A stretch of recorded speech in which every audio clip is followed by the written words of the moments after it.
Shalom,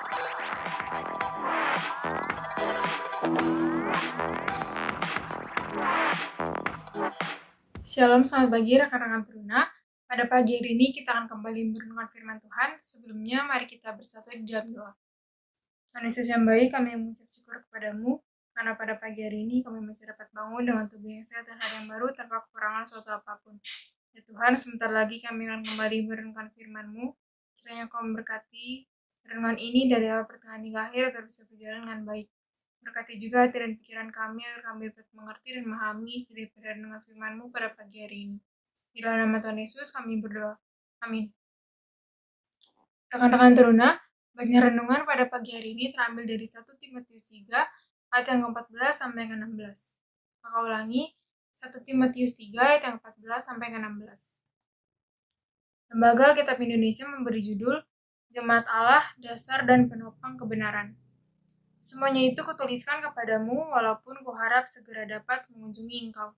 Jadi, jika aku terlambat, sudahlah engkau tahu bagaimana orang harus hidup sebagai keluarga Allah, yakni jemaat dari Allah yang hidup, tiang penopang dan dasar kebenaran. Dan sesungguhnya agunglah rahasia ibadah kita. Dia yang telah menyatakan dirinya dalam rupa manusia, dibenarkan dalam roh, yang menampakkan dirinya kepada malaikat-malaikat, diberitakan di antara bangsa-bangsa yang tidak mengenal Allah, yang dipercayai di dalam dunia diangkat dalam kemuliaan. Sedemikian jawab bacaan renungan pada pagi hari ini. Terpujilah Kristus, haleluya. Rekan-rekan Teruna, revolusi industri 4 mendigitalisasi banyak aspek kehidupan. Hal ini membawa manfaat besar sekaligus dampak negatif. Melalui Skype atau Zoom, orang dapat melakukan rapat, seminar, dan juga belajar. Bahkan beribadah bersama banyak orang lain tanpa bertemu di satu tempat yang sama. Pada sisi lain, kita juga memasuki era pasca kebenaran, post-truth, di mana kebohongan atau hoaks dianggap sebagai kebenaran. Kebohongan direproduksi dan disebarkan dengan cepat dan terus-menerus, menyasar sisi emosional dan kepercayaan penerimanya. Ini mudah menyulut konflik, memakan korban dan merugikan masyarakat atau negara. Ada juga fenomena metaverse atau alam semesta fiktif, di mana orang-orang menciptakan kehidupan lain di ruang virtual. Kebenaran menjadi relatif, menjauh dan sulit ditemukan. Orang yang mengabdi pada kebenaran pun semakin langka. Surat 1 Timotius 3 ayat yang ke-14 sampai ke-16 ini mengingatkan jemaat tentang jati dirinya sebagai tiang penopang dan dasar kebenaran di tengah kompleksitas kehidupan saat itu.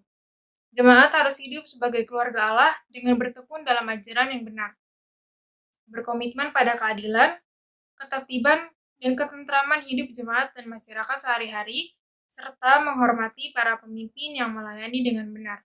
Dengan cara ini, jemaat terus beribadah dan memberitakan Kristus, anak Allah yang hidup di tengah bangsa-bangsa. Kita semua, baik individu maupun kelompok jemaat bergereja, adalah pengabdi-pengabdi kebenaran yang hidup di era post-truth dan metaverse. Apapun tugas dan posisi kita masing-masing di gereja dan masyarakat, kita terpanggil untuk setia memelihara jati diri sebagai pengabdi dan pemberita kebenaran. Melalui sikap dan gaya hidup sehari-hari, yaitu sikap hidup yang meneladani Yesus, Tuhan kita, dalam melayani sesama manusia, terutama melayani mereka yang terpinggir dan menderita karena ketidakadilan, diskriminasi, dan kekerasan. Amin.